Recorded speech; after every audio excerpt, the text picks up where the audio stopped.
আপনার যদি অনেক টাকা মাসে ইনকাম করতে হয় তাহলে দয়া করে আপনি শিক্ষা প্রতিষ্ঠানটাকে ত্যাগ করুন এবং আপনার এই শিক্ষকতা পেশাটাকে ত্যাগ করুন, কারণ এই পেশার জন্য আপনি মনোনীত না। আজকে শিক্ষক দিবস।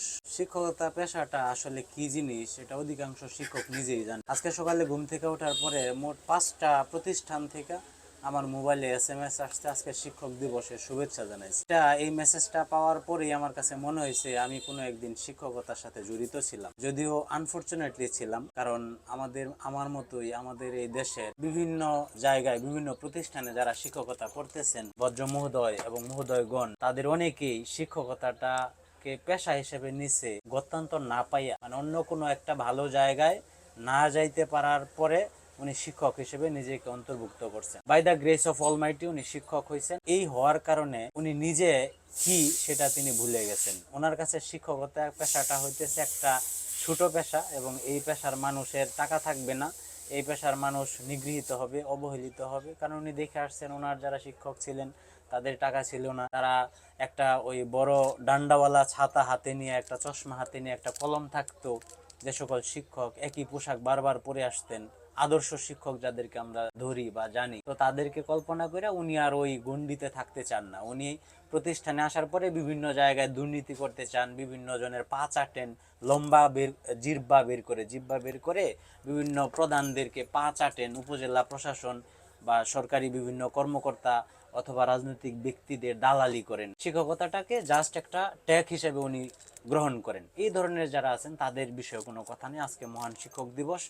আমি যারা প্রকৃত শিক্ষক, যারা শিক্ষাকে আদর্শ হিসেবে মানেন এবং আমাদের এই গ্রাম বাংলায় সেই ব্রিটিশ পিরিয়ড থেকে শুরু করে পরবর্তীতে যাদের শিক্ষায় আলোকিত হয়েছে সাধারণ মানুষ এবং যারা মানুষ হয়েছে, ইউরোপের বিভিন্ন দেশের শিক্ষকদের মূল্যায়ন হইতেছে, ইউরোপিয়ানরা শিক্ষকদেরকে পর্যাপ্ত মূল্যায়ন করেন এবং সর্বোচ্চ ক্যাটাগরিতে, সর্বোচ্চ শ্রেণীতে তাদেরকে মূল্যায়িত করেন এবং বড় অঙ্কের বিগ অ্যামাউন্টের স্যালারি তাদেরকে দেন। আমাদের দেশে পক্ষান্তরে খুবই অল্প টাকা শিক্ষকদেরকে যে টাকা দেওয়া হয়, এই টাকা দিয়ে তাদের সংসার দিন আনি দিন খায়ের মতো অবস্থা চলবে আর কি। প্রকৃত পক্ষে আপনি যদি একজন শিক্ষক হইতে চান এবং আপনি যদি শিক্ষকতা পেশাটাকে যেভাবেই পান, আপনি ধরেন অন্য কোথাও চাকরি পাইছেন না, আপনি বড় কোনো ক্যাডার হইতে পারেন নাই, বড় কোনো প্রশাসনে যাইতে পারেন নাই যেখানে এক সিগনেচারে আপনি লক্ষ কোটি টাকা খাইয়ে দিবেন, আপনি যেহেতু শিক্ষকতা পেশায় চলে আসছেন, এখন অন্য কোনো পেশা আপনি যাইতে পারতেছেন না, তার মানে আপনি একজন শিক্ষক।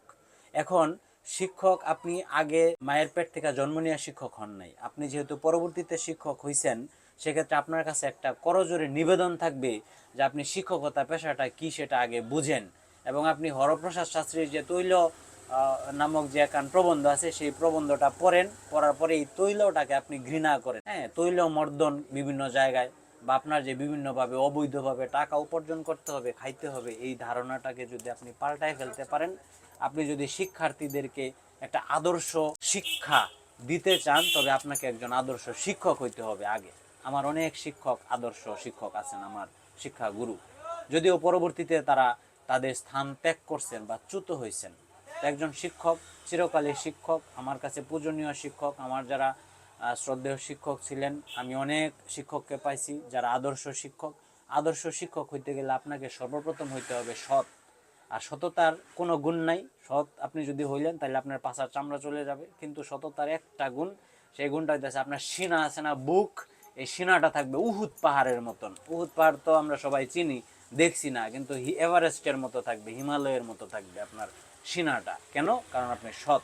আপনি সব জায়গায় প্রাণ খুলে মন খুলে কথা বলতে পারবেন, শিক্ষার্থীদেরকে আপনি ধমক দিতে পারবেন, আপনি শিক্ষার্থীদেরকে প্রহার করতে পারবেন। আপনি যদি একজন আদর্শ শিক্ষক হন, আপনি অবশ্যই শিক্ষার্থীদেরকে আপনি প্রহার করবেন, কারণ মায়ের উপর কোনো ওষুধ নাই। আপনি যতই আমারে বুলাই পালায় বুঝান যে বাবা ফরো এটা না ফলে তোমার এই হইতো না, লাভ নাই, লাভ নাই, কারণ আমি তো এটা, আমার বোধ নাই। আপনি আমাকে ভয় ভীতি দেখান, আপনাকে আমার কাছ থেকে আদায় করেন আপনি, কারণ আপনি একজন শিক্ষক, আপনার এটা দায়িত্ব।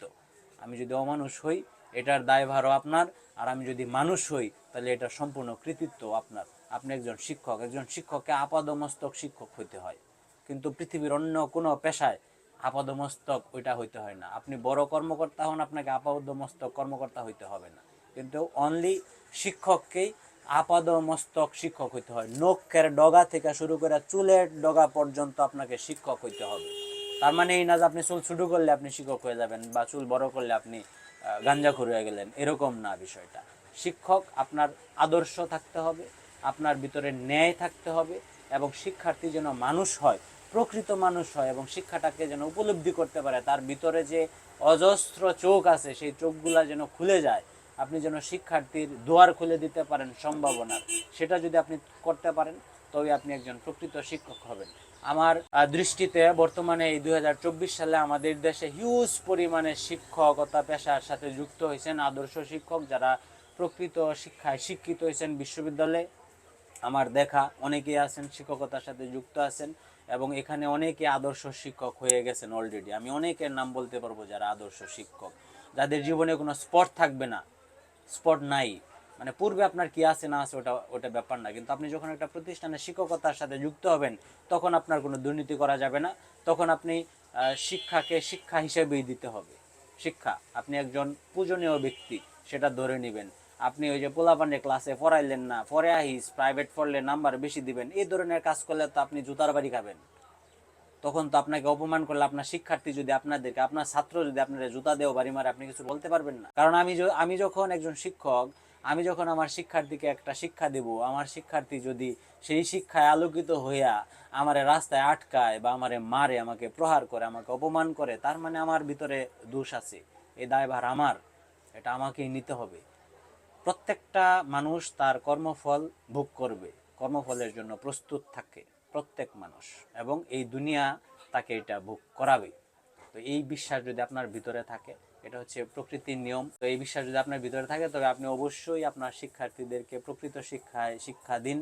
এবং লোভ লালসা যদি আপনার ভিতরে থাকে, আপনার যদি অঢেল সম্পদ করতে ইচ্ছা হয়, বা আপনার যদি অনেক টাকা মাসে ইনকাম করতে হয়, তাহলে দয়া করে আপনি শিক্ষা প্রতিষ্ঠানটাকে ত্যাগ করুন, এবং আপনার এই শিক্ষকতা পেশাটাকে ত্যাগ করুন, কারণ এই পেশার জন্য আপনি মনোনীত না। ঠিক আছে? আমি যে এলাকায় আছি, আমার এলাকায় অনেক শিক্ষক আছেন যাদেরকে সবাই শ্রদ্ধা করে, হিন্দু বৌদ্ধ মুসলিম এটা কোনো ভেদাভেদ নাই। হ্যাঁ, রিক্সাওয়ালা কুলি মজুর থেকে শুরু করে এসপি ডিসি পর্যন্ত, সচিব পর্যন্ত, ইঞ্জিনিয়ার পর্যন্ত সবাই সম্মান করে। আমাদের আয়ুব স্যারের মতো, আমাদের সামাদ স্যারের মতো যারা আছেন, তারা শিক্ষক। আপনি তাদের মতো হন। আপনি আপনি কেন আপনাকে কোটি টাকা কামাই করতে হবে? আপনি একজন শিক্ষক। আপনি মারা গেলে লক্ষ লক্ষ লোক আসবে, হাজার হাজার লোক আসবে, শুনে আপনার স্টুডেন্ট যদি আমেরিকাতেও থাকে কানবে, আমার অমুক স্যার মারা গেছে, আমার অমুক হুজুর মারা গেছে। কিন্তু আপনি যদি এরকম কোনো কর্মকাণ্ড করেন যে বাবা আপনার আপনার নামে আপনার শিক্ষার্থীরা আপনার বিরুদ্ধে কথা বলতে পারে বা কথা বলতে চায়, তবে দয়া করুন, মাফ করুন এই জাতিকে, আপনি ক্ষমা করুন, আপনি পদত্যাগ করুন, আপনি চলে যান। আপনার এই শিক্ষকতা পেশার দরকার নাই। আপনি ওই টাকা কিছু নিয়ে তারপরে ওই বেজে লাগান, প্রতি মাসে এর চেয়ে বহুত টাকা আসবে। ওই বাচ্চাদেরকে ওই প্রাইভেট টিউশনি পড়াইয়া আলাদাভাবে স্পেশাল কেয়ার করে এক্সট্রা নম্বর দেওয়া স্বজনপ্রীতি করে আপনি টাকা কামানোর দরকার নেই। এতে করে আপনার খুবই ক্ষতি হচ্ছে, আপনার খুব ক্ষতি হবে যদি আপনি এই পেশাটা সম্পর্কে জেনে থাকুন। আশা করছি যে আপনি যেহেতু শিক্ষক, আপনি এই পেশাটাকে জানবেন ভালো করে, যে শিক্ষক টিচার, টিচার কিন্তু চিটার না। আপনি যদি চিটার হয়ে গেলেন তাহলে কিন্তু আপনাকে শিক্ষার্থীরা অপমান করবে। So be careful, be a teacher, not cheater.